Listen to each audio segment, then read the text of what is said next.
Graças a paz, meus queridos irmãos, como é que vocês estão? Espero que vocês estejam extremamente bem, desfrutando da paz que excede todo o entendimento. E hoje eu tenho uma palavra do coração de Deus para o meu coração e do meu coração para o seu coração. Eu quero falar sobre o Deus que não me cura. E antes que você julgue essa palavra, eu te peço o benefício da dúvida. Se você ainda não me conhece, eu sou Glaucio Cardoso. Nesse canal a gente só compartilha palavras cristãs, sempre muito bíblica, e eu tento fazer isso sempre de uma forma diferente. Se você gostar desse conteúdo ao final, eu te convido a ficar por aqui. Você faz isso clicando aqui embaixo, nesse botãozinho chamado inscreva-se. Assim você vai se inscrever. E não esquece também de ativar as notificações clicando no sininho. Assim você não perde nenhuma novidade daquilo que Deus tem colocado aqui no meu coração para transbordar sobre a sua vida. Beleza? Sem mais delongas, vamos ao tema desse vídeo. Cara, eu tava refletindo hoje. Eu fui acompanhar uma amiga aqui, líder da minha igreja, né? Ela foi pregar numa consagração hoje pela manhã e eu fui acompanhá-la. E ela contou o testemunho dela, né? Que é um testemunho de cura muito bonito. Inclusive, quando eu começar meu podcast, eu vou trazê-la aqui pra contar. Não só ela, mas também outras pessoas que eu tenho em mente, assim, com testemunhos bastante fortes. Eu tenho esse sonho, eu tenho esse desejo no meu coração de começar um podcast. Eu ainda não tenho a estrutura necessária e completa para isso, mas eu acredito que no tempo certo Deus vai me dar a condição para eu começar a fazê-lo.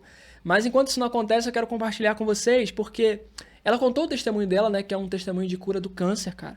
E ela tava passando por um processo assim bastante complicado, né? Ela tinha um câncer bem complicado, bem raro, que tinha tomado grande parte do pulmão dela.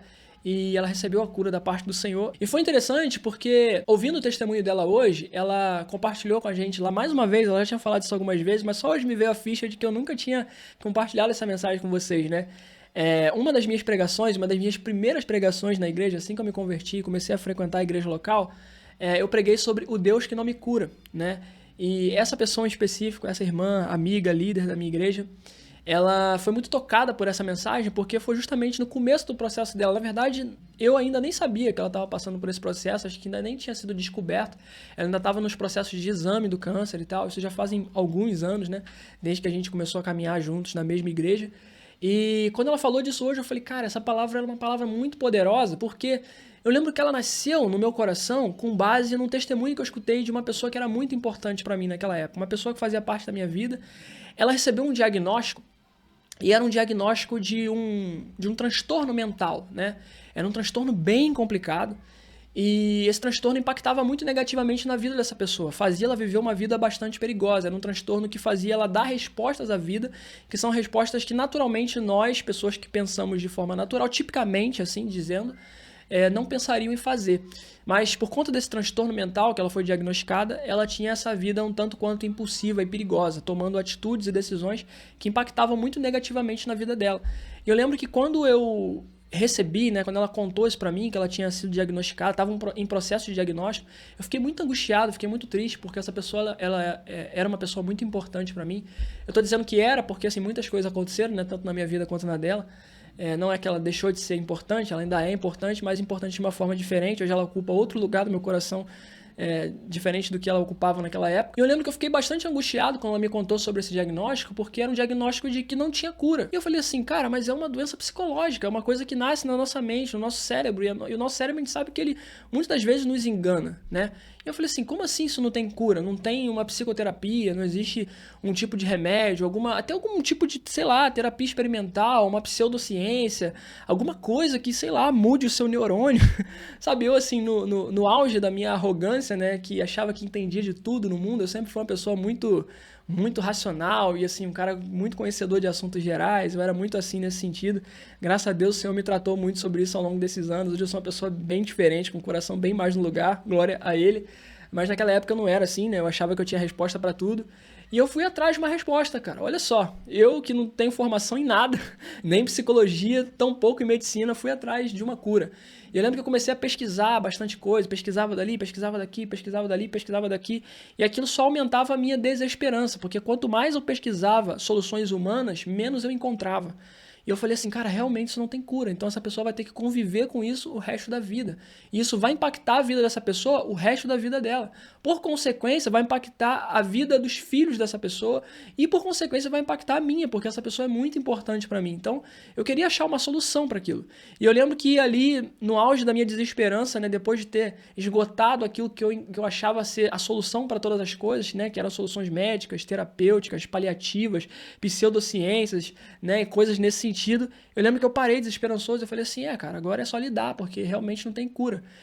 E no auge desses pensamentos, eu sinto o Espírito Santo falar comigo, assim, né? Naquela época eu não sabia exatamente que era o Espírito Santo, mas era uma vozinha intuitiva dentro de mim dizendo assim, cara, que fé pequena que você tem, não? Porque você procurou em todos os lugares, menos naquele que pode te dar a solução. Ou seja, Deus, cara. E eu lembro que nessa época eu já estava caminhando com Deus, né? Tanto que originou uma palavra, eu já até pregava nessa época. E aquilo me confrontou demais, aquilo me constrangeu demais. Eu falei assim, nossa Senhor, desculpa, realmente eu pensei em todas as outras soluções e menos no Senhor, né? Primeiro eu fui procurar soluções médicas, paliativas, terapêuticas, até pseudociências, que nem ciências são, e esqueci do Senhor, deixei o Senhor em último plano, sabe? Como se o Senhor fosse a última possibilidade de cura. Na verdade, Deus é a primeira, cara. Ele deveria ser a primeira opção, eu deveria ter pensado nele em primeiro lugar, eu deveria ter dobrado os meus joelhos e falado assim, Senhor, aqui está um diagnóstico de doença, mas o Senhor é o Deus que cura, o Senhor é o médico dos médicos, o Senhor é aquele que dá a última palavra, eu não aceito esse diagnóstico e declaro cura sobre a vida dessa pessoa. E eu não pensei nisso.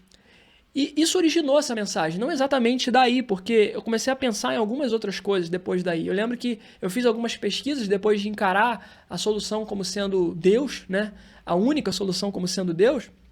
Eu fiz umas outras pesquisas, mas agora com um cunho muito mais espiritual, tentando achar respaldos em testemunhos de pessoas que viveram o mesmo diagnóstico de transtorno e que venceram através da cura divina. E eu encontrei alguns testemunhos, dentre eles o testemunho de um homem que falou que viveu durante muitos anos com esse transtorno e ele dava respostas muito perigosas à vida, assim, e isso custou muita coisa para ele.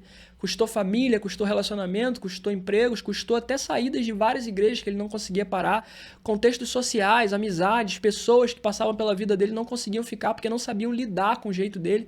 E ele não sabia explicar porque ele era assim até que ele foi diagnosticado e só então ele começou a entrar em oração e pedir ajuda do Senhor. E com o tempo, gradativamente, ele sentiu o Senhor ir o curando. E ele declara, né, depois, né, na época que eu assisti esse vídeo, ele estava declarando que ele estava 100% curado e as respostas impulsivas e perigosas que ele dava à vida, ele já não dava mais. Ele agora conseguia pensar de uma forma muito mais típica, muito mais comum, como uma pessoa que não tem um transtorno consegue pensar, ou seja, o Senhor o tinha curado. E eu fiquei pensando, aí me veio uma outra situação na cabeça, que é assim, tudo bem, o Senhor curou esse homem, o Senhor pode curar essa pessoa que é muito importante para mim, o Senhor cura tantas outras pessoas, mas por que tem algumas que o Senhor não cura? Porque assim, esse aqui foi dos testemunhos que eu encontrei de uma pessoa que foi curada, mas eu acredito que tenham vários outros cristãos que vivam no mesmo contexto. E por que o Senhor não cura essas pessoas? Por que o Senhor não curou Paulo do espinho que ele tinha na carne, que provavelmente era uma doença nos olhos, né? Se a gente for estudar teologicamente, provavelmente, assim, pelo menos para mim, né, irmãos? Eu sei que tem várias linhas teológicas de raciocínio, assim, de forma de pensar qual era o espinho na carne de Paulo. Existe uma versão que diz que era um problema nos olhos que ele tinha, e essa é a versão que mais me convence, assim, biblicamente falando. Eu não vou entrar muito aqui no mérito e te explicar o que é, eu posso gravar um outro vídeo sobre isso. Se você achar interessante, inclusive, deixa aí nos comentários que eu posso gravar algo explicando essa minha visão sobre o espinho na carne de Paulo ser um problema na visão, mas é o que eu acredito. Mas eu fico pensando assim, por que o Senhor cura algumas pessoas, mas não cura outras, sabe? A passagem de Jesus pela Terra traz isso pra gente, porque, cara, Jesus estava num lugar que milhares de pessoas tinham problemas na vida. Não só problemas de cunho de saúde, mas problemas nas suas famílias que precisavam ser restauradas, problemas nas suas finanças, problemas de miséria, problemas de pobreza, problemas até de ganância, de altivez, de arrogância, de prepotência, de mau caratismo. Mas por que o Senhor cruzou só a vida de alguns e não cruzou a vida de outros? E eu fiquei com esse questionamento na minha cabeça. Na época, isso era só para a área da saúde, mas hoje, pensando com uma cabeça mais madura e refletindo até na palavra que essa amiga aqui da igreja, líder da minha igreja, também pregou, eu consigo trazer ela até para um contexto um pouco mais abrangente de outros aspectos das nossas vidas, né? Por que o Senhor não me cura? Ou melhor, por que o Senhor não faz um milagre na minha vida se o Senhor faz milagres na vida de todo mundo? Né? Se o Senhor está fazendo na vida de tanta gente aquele milagre que eu tanto espero.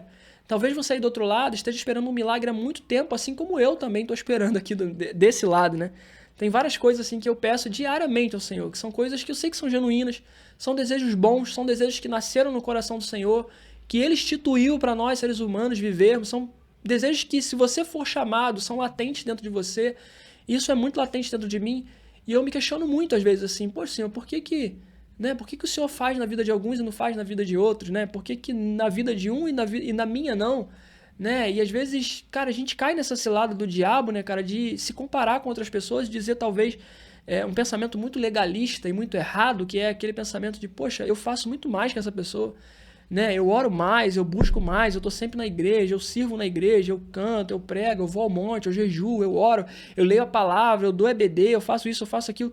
Poxa, o fulano mal vem na igreja, e quando vem só vem para pedir, quando vem só vem para reclamar, reclama daquilo, reclama disso, murmura daquilo, sabe? Tá com a vida toda errada, vive por aí dando mau testemunho, xingando palavrão, bebendo, fazendo, acontecendo. E o Senhor dá para ele, não dá para mim. E aqui eu tô abrindo meu coração de verdade com você, irmãos, porque esse é um pensamento que passa pela minha cabeça, eu acredito também que passa pela sua. E é um pensamento extremamente legalista, e a gente tem que quebrar isso do nosso coração, porque isso é diabólico, isso não vem da parte do Senhor. Esse não é o tipo de pensamento que o Senhor quer que nós cultivemos, mas, humanamente falando, ele passa pela nossa cabeça. Então por quê? Sabe, por quê? Eu sei que essa pergunta é uma pergunta muito ruim de se fazer, mas a gente se faz muito. Por quê? Eu sou um cara que eu tenho pensamentos muito profundos, assim, né? Eu sou um cara muito filosófico da vida, assim. Tudo pra mim tem que ter um porquê. Eu pareço criança pequena, né? Eu sempre fico perguntando, mas por quê? E aí a pessoa me dá a resposta e fala, mas por quê? E aí a pessoa me dá outra resposta e fala, mas por quê? Eu sempre tenho um porquê pro porquê. Então nunca acabam de vir perguntas na minha cabeça. Se você, assim como eu, também funciona dessa forma, eu quero te trazer talvez um alento através desse vídeo. Por que Deus não te cura? Por que Deus não faz na sua vida aquilo que Ele faz na vida de outras pessoas? E existe uma resposta muito simples para isso, porque Deus não faz nada sem propósito. Tudo que Deus faz tem um propósito. Existe uma passagem na palavra que Jesus vai se deparar com um homem que era cego de nascença. E é interessante que seus discípulos vão perguntar para ele assim, Senhor, quem foi que pecou? Foi esse homem ou foi os seus pais? E Jesus vai responder para eles, não foi nenhum nem outro. Essa enfermidade, essa cegueira, esse impedimento de enxergar que ele tem é para que a glória de Deus se manifeste na vida dele. Ou seja, aquela doença que aquele homem carregava desde a nascença, aquela cegueira que aquele homem carregava desde a nascença, ela tinha um propósito. E o propósito era revelar a glória de Deus para outras pessoas. Ou seja, era para que aquele homem servisse de testemunho.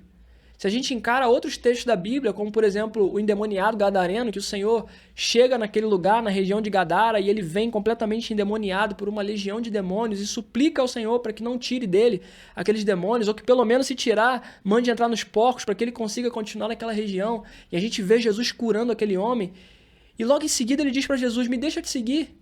E Jesus diz para ele, não, você tem que voltar para sua família e testemunhar o que aconteceu com você.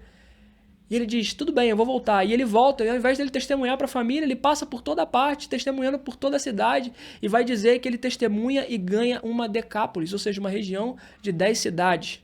Não vai dizer exatamente que ele ganhou a alma de todo mundo para Jesus, mas vai dizer que ele testemunhou para essas pessoas, e todas essas pessoas conheceram a Cristo através daquele homem, através do testemunho dele.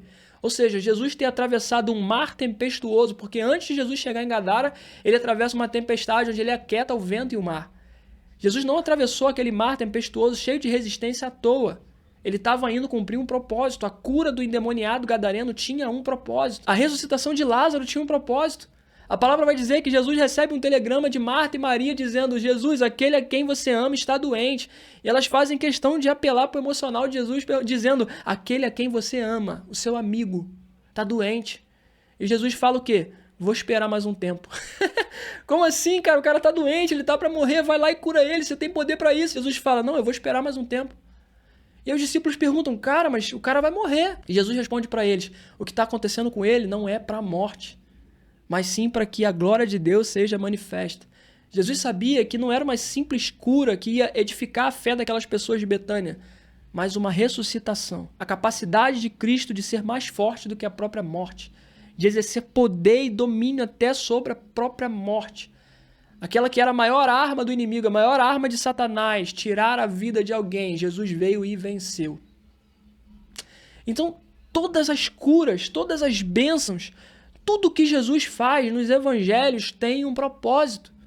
Ele não faz à toa. Ele não cura ninguém à toa. Se você parar para pensar, irmãos, qualquer cura que Deus liberar sobre a nossa vida nessa terra é perecível. Se você parar para pensar, Lázaro só teve o trabalho de morrer 2 vezes. Porque ele morreu uma vez, foi ressurreto, mas em algum momento ele morreu de novo. Do contrário, ele estaria até hoje vivo fazendo conferência.